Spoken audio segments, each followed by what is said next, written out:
میرے رسول پاک سید عالم صلی اللہ علیہ وسلم نے جو معیار عزت قرار دیا ہے وہ تقوی ہے. قرآن مجید نے جو معیار عزت قرار دیا ہے وہ نہ کسی بڑے کا بیٹا ہونا، نہ کسی اعلیٰ نسل خاندان سے ہونا، یہ بھی وقار کی علامتیں ہیں. لیکن قرآن مجید نے کہا کہ ان اکرمکم عند اللہ اتقاکم، فرمایا اللہ کے نزدیک اس کی عزت زیادہ ہے جو اللہ سے زیادہ ڈرتا ہے. اور متقی نماز پڑھنے والے کو نہیں کہتے، متقی روزہ رکھنے والے کو نہیں کہتے، متقی حج کرنے والے کو نہیں کہتے. یہ بھی یاد رکھیں، متقی پرہیزگار اس شخص کو نہیں کہتے جو صدقات و خیرات زیادہ کرتا ہے. متقی پرہیزگار اس کو کہا جاتا ہے جو گناہوں سے بچتا ہے، جو غلطی نہیں کرتا وہ پرہیزگار ہے، جو گناہ سے حتی الامکان کوشش کرتا ہے بچنے کی وہ پرہیزگار ہے. قرآن مجید نے کہا کہ اللہ کی نظر میں اس کی عزت ہے جو زیادہ پرہیزگار ہے، جو اللہ سے زیادہ. حضرت عبداللہ ابن مسعود رضی اللہ تعالیٰ عنہ سے کسی نے پوچھا تھا حضرت جی بڑا عالم کون ہوتا ہے، بڑا عالم کون ہوتا ہے؟ تو آپ فرمانے لگے زیادہ باتیں کرنے کا نام علم نہیں. کہا حضور پھر علم کس بات کا نام ہے؟ فرمایا جو اللہ سے زیادہ ڈرتا ہے وہ بڑا عالم ہے. اس لیے کہ قرآن مجید نے کہا انما یخشی اللہ من عبادہ العلماء، اللہ سے اللہ کے وہ بندے ڈرتے ہیں جنہیں اللہ نے علم عطا فرمایا ہے، وہ ڈرتے ہیں. تو عزت کا پہلا معیار، ہم سمجھتے ہیں بڑی گاڑی، نوکر چاکر، آنا جانا، یہ سارے باعث عزت ہیں. قرآن مجید نے کہا نہیں، تو اگر سمجھتا ہے نا میں وہ نواب خاندان سے ہوں، چودھری ہوں، تو میں باعث عزت ہوں. حضرت بایزید بسطامی کے پڑوس میں یہودیوں کا پیشوا رہتا تھا، آپ کی مخالفت کرتا، ساری زندگی اس نے مخالفت کی. یہودیوں سے بڑا مانتے تھے، اس سے کوئی غلطی ہو گئی سارے اسے چھوڑ گئے. پہلے رئیس اعظم ہوتا تھا، پھر غریب ہو گیا. ایک دن حضرت بایزید بسطامی گھر آئے تو بچے کے رونے کی آواز آئی. زوجہ سے پوچھنے لگے اس کا بچہ کیوں روتا ہے؟ تو کہنے لگی آپ کو پتہ ہے نا اب لوگ اسے چھوڑ گئے ہیں تو گھر میں دیا نہیں جلتا، بچہ چھوٹا ہے اندھیرے میں روتا ہے. رات گہری ہو گئی تو حضرت بایزید نے اپنے گھر سے دیا اٹھایا، اپنے گھر سے دروازے پہ دستک دی. وہ باہر آیا تو جناب بایزید کا انداز کیا ہے؟ اس نے مخالفت کی زندگی بھر. انداز کیا ہے؟ باہر آتے ہی نا آپ فوراً اس کو بولنے نہیں دیا، کہنے لگے او بھائی سن لے، میں پہلے بھی آ سکتا تھا، دیر سے اس لیے آیا ہوں کہ گلیاں سنسان ہو جائیں، لوگ سو جائیں، تجھے اور مجھے کوئی نہیں دیکھ رہا ہے کہ میں ہوں دوسرا تو ہے، اور تو مجھے اچھی طرح جانتا ہے. بایزید وہ نہیں کہ جو نیکی کرے گا اور دنیا کو بتائے گا، میں تیرا راز بھی رکھوں گا. اور بچے تو معصوم ہوتے ہیں نا. فرمایا میرے بڑے ہو گئے تیرے چھوٹے ہیں، یہ پکڑ لے دیا گھر میں لے جا، اور میرا وعدہ ہے کسی کو ساری زندگی اس نے مخالفت کی. وہ شخص کہتا ہے مجھے بولنے کا موقع نہ دیا، دیا دے کے چلے گئے. اگلی شام پھر آئی، رات گہری ہوئی تو پھر دروازے پہ دستک ہوئی. میں باہر گیا، نیا چراغ، نئی بتی، نیا دیا. کہنے لگے دیکھ کوئی نہیں دیکھ رہا، میں اس وقت آیا ہوں جب تنہائی ہو، اور تو مجھے جانتا ہے میں غلط بات بھی نہیں کرتا، یہ دیا رکھ لے، میں کسی کو بتاؤں گا بھی نہیں. کہتے چلے گئے. تیسرا دن آیا تو وہ یہودی کہتا ہے میرے صبر کا بندھن ٹوٹ گیا، میں ٹوٹ گیا. ان کی نیکی نے مجھے خرید لیا، ان کے معاف کرنے نے ان کی عزت میرے دل میری روح میں بڑھا دی. کہتے ہیں جب دروازے پہ دستک دی میں باہر آیا، انہوں نے دیا تھمایا، کہنے لگے دیکھ بھی کوئی نہیں رہا، اور تو مجھے جانتا ہے میں مصطفیٰ کا غلام ہوں، میں جھوٹ بھی نہیں بولتا، میں بتاؤں گا بھی نہیں، تیرا راز رکھوں گا. کہتے ہیں انہوں نے دیا تو اس یہودی پیشوا نے شور مچانا شروع کیا. کہنے لگا مسلمانوں باہر نکلو، یہودیوں باہر آؤ، عیسائیوں باہر آؤ. شور مچ گیا، لوگ چھتوں پہ چڑھ گئے. کیا ہوا کیا ہوا؟ کہنے لگا یہ بایزید ہے، میں یہودیوں کا پیشوا ہوں، میں نے ساری زندگی جھوٹے الزام لگائے، ساری زندگی اس کو بدنام کرنے کا ہر حربہ استعمال کیا، جو مجھ سے بن سکتا تھا میں نے کیا.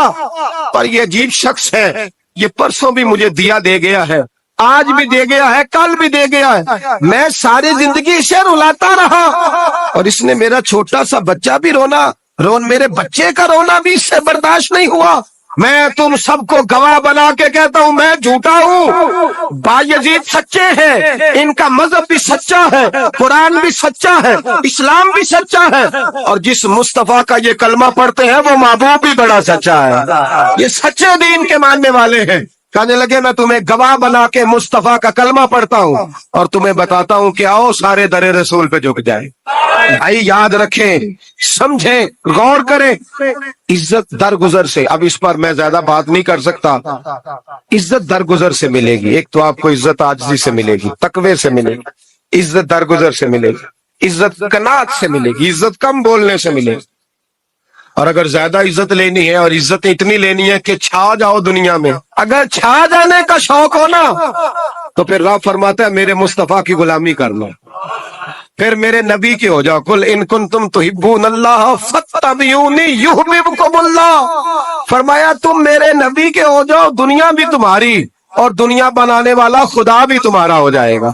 تم میرے غلامی مصطفیٰ میں عزت ہے، رسول اللہ کی نوکری میں، اور قسم اللہ کی بڑی عزت ہے، بڑی عزت ہے، بڑا وقار ہے، بڑا پیار، بڑا حسن ہے، بڑی رعنائی ہے، بڑا ٹھہراؤ ہے۔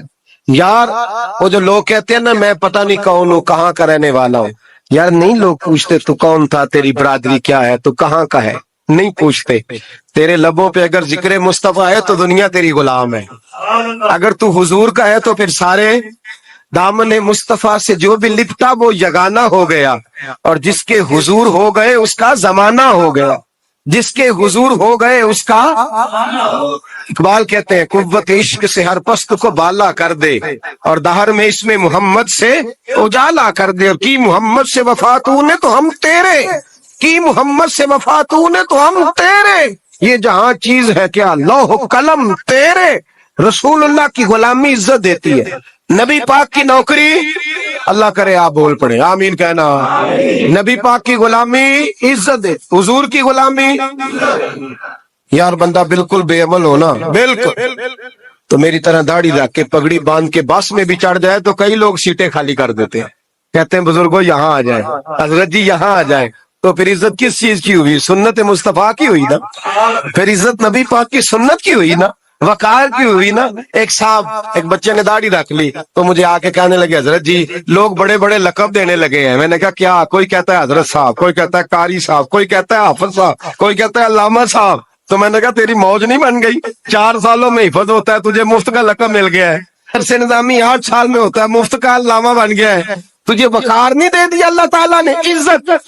میرے اعلیٰ حضرت فرماتے ہیں عزت در رسول پہ ہے، عزت حضور کی۔ اور اعلیٰ حضرت نے ایک بات لکھی ہے بڑی قیمتی، اور میں نا جب کبھی پریشان ہوتا ہوں نا تو میں یہ والی بات کھول کے پڑھتا ہوں اعلیٰ حضرت، یہ بات ڈھارس بندھاتی ہے، ڈھارس توانائی دیتی ہے، پورا مضمون باندھا ہے۔ اعلیٰ حضرت کہتے ہیں بیروپیہ تھا مداری، روپ بدل بدل کے دکھایا کرتا تھا، بادشاہوں سے انعام لیتا تھا۔ ایک دن اورنگزیب عالمگیر کے پاس آ گیا، کہنے لگا میں روپ بدلوں گا، اگر آپ پہچان نہ سکے تو میں انعام دوں گا۔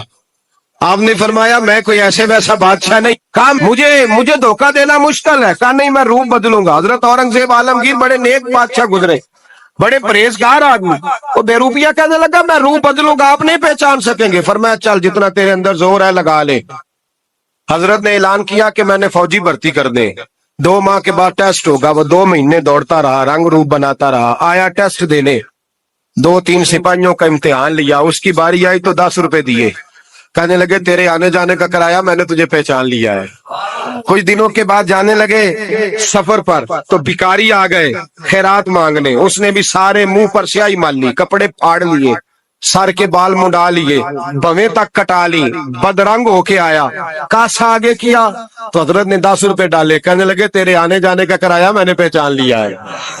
کچھ دن گزرے تو ٹیچر کی ضرورت تھی، اس نے مونچھیں بڑی کر لی، داڑھی نکلی لگا لی، سر پہ جنا کیپ پہن لی، ایک شیروانی لے لی اور ہاتھ میں چھڑی پکڑ کے آیا، کہنے لگا میں استاد ہوں، 2-4 بندوں کا امتحان لیا، اس کی باری آئی تو 5 روپے دیے، 10 روپے دیے، کہا تیرا کرایہ میں نے پہچان لیا۔ 2 سال گزر گئے، وہ جب بھی آتا حضرت پہچان لیتے۔ ایک دن سفر پہ جا رہے تھے، بہت بڑا لشکر تھا، جہاد کرنے جا رہے تھے اورنگزیب عالمگیر، تو دیکھا ایک پہاڑی ہے، پہاڑی پہ لوگ جا بھی رہے ہیں آ بھی رہے۔ اورنگزیب عالمگیر پوچھنے لگے یہاں کیا ہے؟ کہنے لگے ایک بابا جی بیٹھے ہیں دعا کرتے ہیں، اللہ کے نیک بندے ہیں۔ اورنگزیب کہنے لگے یار پرانے لوگ سارے ہی اللہ والوں کو مانتے، یہ بھی مصیبت آئی ہے جتنی نہیں آئی ہے، سارے لوگ ہی مانتے۔ کہنے لگے ذرا میں دعا نہ کرا لوں، اچھے کام جا رہا ہوں۔